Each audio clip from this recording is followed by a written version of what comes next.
Dear student, I hope आप सभी स्वस्थ होंगे, मस्त होंगे और पढ़ाई भी आपकी अच्छी ढंग से चल रही होगी। तो आज इस वीडियो में जो है हम आप लोगों के लिए लेकर आए क्लास 12th और 10th।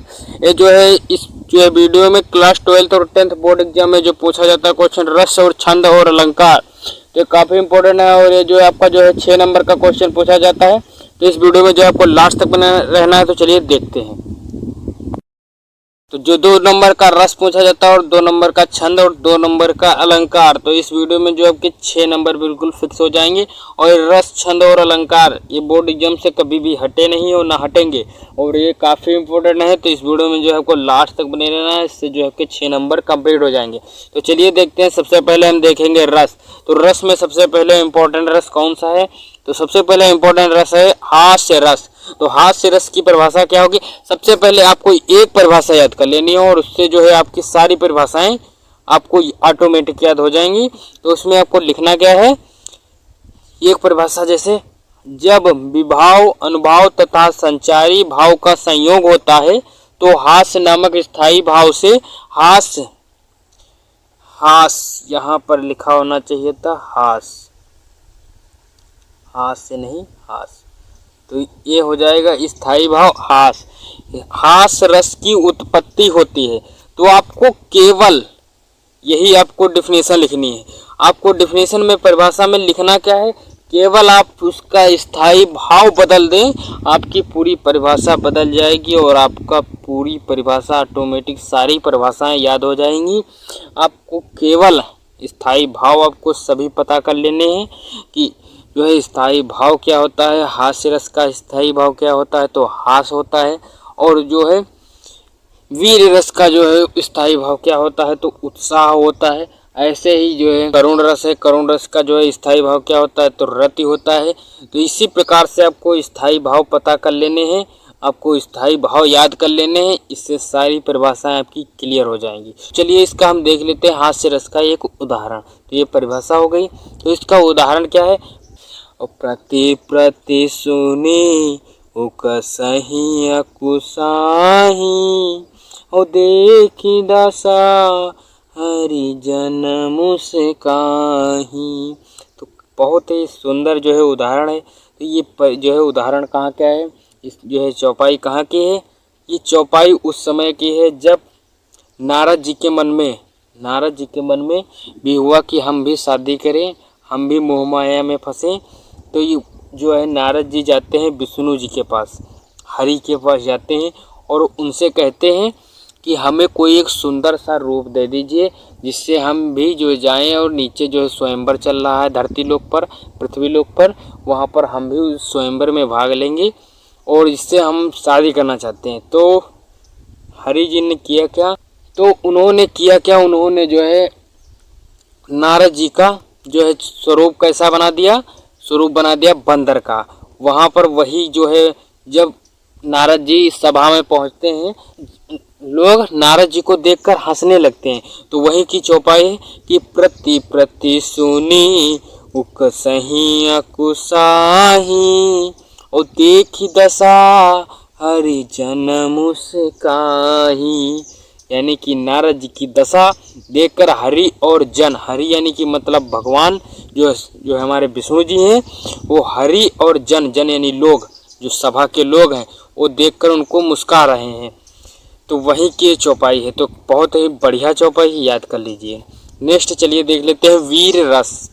तो वीर रस में क्या है? जब विभाव, अनुभाव तथा संचारी भाव का संयोग होता है तो उत्साह, हमने क्या कहा था? आपको स्थायी भाव पता कर लेना, परिभाषा वही रहेगी। तो उत्साह नामक स्थायी भाव से वीर रस की उत्पत्ति होती है। तो वहाँ पर वीर रस की उत्पत्ति होती है। ये वीर रस की परिभाषा हो गई। अब इसका क्या है?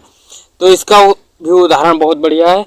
खूब लड़ी मर्दानी वह तो झांसी वाली रानी थी। बस आपको इतना है। ये आप बहुत ही जो है ये उदाहरण जो है आप बहुत बार पढ़े होंगे, बहुत आपको याद भी होगा बहुत अच्छी ढंग से।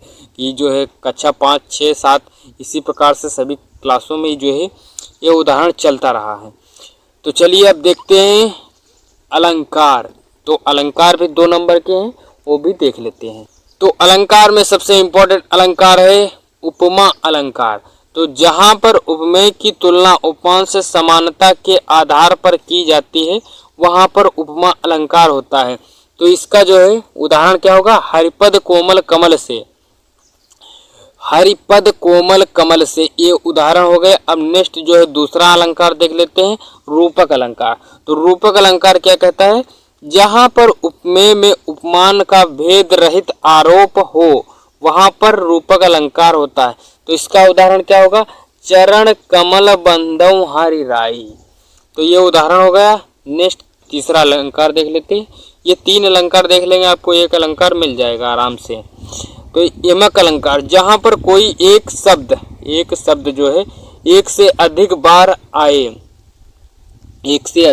आए परंतु उसका अर्थ अलग अलग हो जाए, वहां पर यमक अलंकार होता है।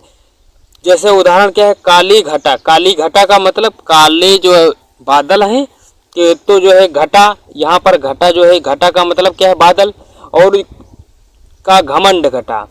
और घटा यहाँ पर जो है घमंड की बात की जा रही है। घटा यानी कि जो है डाउन हुआ, लेकिन घटा यहाँ पर है मेघ है। जैसे ये शब्द 2 बार आया लेकिन अर्थ इसका अलग अलग है, वैसे ही जो है यही जो है हमारी परिभाषा होगी। नेक्स्ट चलिए देख लेते हैं छंद। तो छंद में क्या है, सबसे पहले इम्पोर्टेंट है, तो छंद में दोहा आपको एक याद कर लेना है। उसका जो है इसकी परिभाषा क्या होती है दोहा की, तो यह एक अर्ध सममात्रिक छंद है। अर्ध का मतलब आधा और सम का मतलब बराबर, यानी कि अर्ध सममात्रिक, यानी कि इनकी मात्राएं जो होंगी वो अर्ध सममात्रिक होंगी, यानी कि आधी आधी बराबर होंगी। और इसमें 4 चरण होते हैं, पहले और तीसरे चरण में 13 मात्राएं होती है तथा दूसरे और चौथे चरण में 11 मात्राएं होती हैं। तो इसका उदाहरण क्या होगा कि रहीमन पानी राखे बिन पानी सब सून, पानी गए न उबरे मोती मान शून। तो इसमें जो है क्या कह रहा था कि पहले और तीसरे चरण में, पहला हमारा ये चरण है, तीसरा ये है, दूसरा ये और चौथा ये। पहले चरण में हमें 13 मात्राएं होंगी और तीसरे चरण में भी 13 होंगी, और दूसरे और चौथे चरण में जो होंगी वो 11 मात्राएं होंगी। तो निकालिए, ये मात्रा हमने निकाल ली है, इनको ये काउंट करते हैं। तो 1 2 3 4, 4 2 6, और जो यस की तरह से बना है इसको हम 2 पढ़ते हैं। तो 4 2 6 2 8, 8 2 10, और 10 2 12 1 13, 13 मात्राएं निकल आई। इसी प्रकार से आप ये काउंट कर लेंगे। नेक्स्ट चलिए देख लेते हैं चौपाई। तो चौपाई में क्या है, यह एक सममात्रिक छंद है। यहाँ पर क्या है, सम यानी कि बराबर, मात्रिक यानी कि मात्राएं, छंद। यह जो है सममात्रिक यानी कि इसकी मात्राएं जो होंगी चौपाई में बराबर होंगी। इसमें भी 4 चरण होते हैं, प्रत्येक चरण में 16 मात्राएं होती हैं। यही हमारा जो है इसकी चौपाई की जो है परिभाषा हो जाएगी। तो इसका उदाहरण क्या है, बहुत बढ़िया उदाहरण है, हनुमान चालीसा याद कर लीजिए।